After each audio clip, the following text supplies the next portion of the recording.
MP board class 10th वाले सभी students ध्यान दें।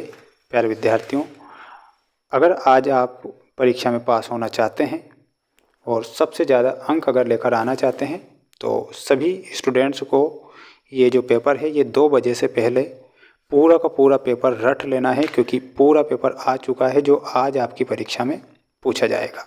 प्यारे विद्यार्थियों, अगर आप इस क्वेश्चन पेपर को देखते हैं तो मैं आपसे वादा करता हूँ कि 100% ये पेपर आज परीक्षा में आएगा। जब पेपर आपके हाथों में आएगा तब पहला ही प्रश्न आज आपकी परीक्षा में पूछा जाएगा, जब पेपर हाथों में होगा, कि लोहे में जंग लगना एक सामान्य उदाहरण है। तो ये किसका उदाहरण है? तो यहाँ पर आपको सही उत्तर क्या बताना है? संक्षारण करेक्ट उत्तर के रूप में करना है सभी विद्यार्थियों को, जो कि हमारा करेक्ट उत्तर होगा। प्यारे विद्यार्थियों, अगला है एस्ट्रोजन स्त्रावित होते हैं। तो एस्ट्रोजन जो होते हैं वो वृषण से स्त्रावित होते हैं, या फिर अंडाशय से, या फिर पीयूष ग्रंथि से, या फिर थायराइड ग्रंथि से। प्यारे विद्यार्थियों, एस्ट्रोजन कहाँ से स्त्रावित होते हैं? तो इसमें आपको लिखना है अंडाशय।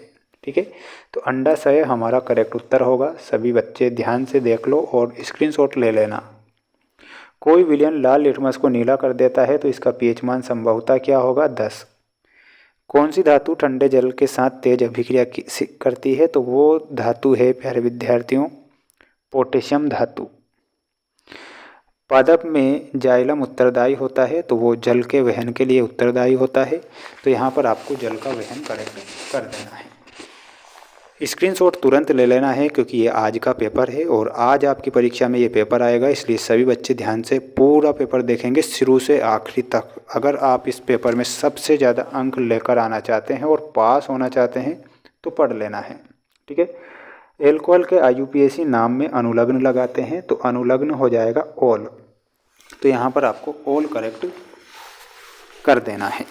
सभी बच्चे, सभी स्टूडेंट्स जल्दी से जल्दी इस चैनल को ज़रूर सब्सक्राइब करिए, क्योंकि आपका जो रिज़ल्ट होगा वो भी बता दिया जाएगा और 11वीं कक्षा में आपको कब फॉर्म डालना है वो भी सारी जानकारी मेरे द्वारा बताई जाएगी।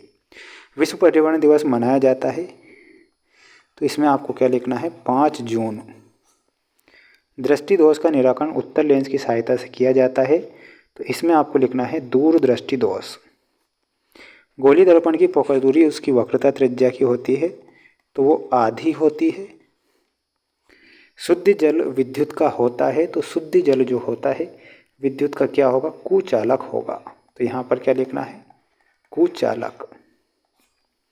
एक आदर्श अमीटर का प्रतिरोध होता है, तो एक आदर्श अमीटर का प्रतिरोध कितना होगा? 0।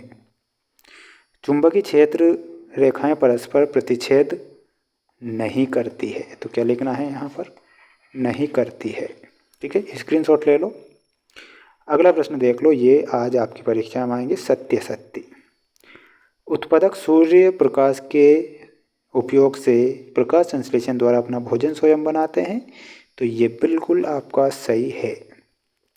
बर्फ का जल में परिवर्तित होना ऊष्मक्षेपीय अभिक्रिया है, ये गलत होगा। विद्युत जनित्र धारा के चुंबकीय प्रभाव पर आधारित होता है, ये बिल्कुल सत्य हो जाएगा आपका, यानी कि असत्य होगा। मेंढक में बाह्य निषेचन होता है, ये सत्य है। और ओजोन परत के द्वारा अवरक्त किरण बिल्कुल सही है। मानव में शिशु के लिंग का निर्धारण 23वां जोड़ा है, तो ये भी आपको सत्य बताना है। अगला प्रश्न आपकी परीक्षा में आएगा आज, जिसमें आज आपको ये जोड़ी दी जाएगी पूरी। ध्यान से देख लो। सिरका में आपको ऑप्शन नंबर बी से मिलाना है एसिटिक अम्ल। थायराइड में आपका सही उत्तर क्या हो जाएगा? थायरोक्सिन। ये जो अभिक्रिया दी गई है ये इसमें मिलाना है ऊष्माशोषी अभिक्रिया है। धातु में आपका हो जाएगा ऑप्शन नंबर सी विद्युत की सुचालक। डीएनए में आपको मिलाना है वाटसन व क्रिक ने खोज की, और प्रोपेन में C3H8 से मिलाना है। ठीक है, इसका ले लो आप स्क्रीनशॉट और पढ़ लो, याद कर लो, रट लो। अगर आप पेपर देना जा रहे हो तो पूरा पेपर याद करके ही आपको जाना है। मेंडल ने आनुवंशिकता के लक्षणों के वाहक को क्या नाम दिया था? तो यहाँ पर क्या लिखना है? उन्हें दिया था कारक नाम। रेगिस्तान की मरीचिका किस क्रिया का उदाहरण है? तो इसमें आपको क्या लिखना है? परावर्तन। मस्तिष्क का कौन सा भाग सोचने सुनने देखने के लिए जाना जाता है? तो उस मस्तिष्क का नाम है अग्र मस्तिष्क। क्या लिखना है? अग्र मस्तिष्क। विद्युत आवेश का मात्रक है, तो इसमें आपको क्या लिखना है? कूलाम लिख कर आना है। हरे पौधे पत्तियों में पाए जाने वाले वर्णक का क्या नाम है? तो प्यारे विद्यार्थियों, उस वर्णक का नाम है क्लोरोफिल। लिखिएगा क्लोरोफिल। विद्युत धारा को यांत्रिक ऊर्जा में बदलने वाले यंत्र का क्या नाम है? तो प्यारे विद्यार्थियों, उस यंत्र का क्या नाम है? मोटर।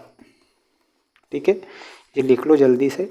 ये मोस्ट इम्पोर्टेंट प्रश्न मैंने बता दिए हैं 4 सेट पेपर के माध्यम से। 4 से 5 सेट पेपर किया मैंने, 6 सेट पेपर डाले हैं जो कि मोस्ट प्रश्न हैं। सभी सेट पेपर को देख कर जाना है, किसी एक सेट पेपर के भरोसे नहीं रहना है। मेरे द्वारा संपूर्ण सिलेबस के साथ मोस्ट प्रश्न बताए गए हैं। मिलते हैं नेक्स्ट वीडियो में।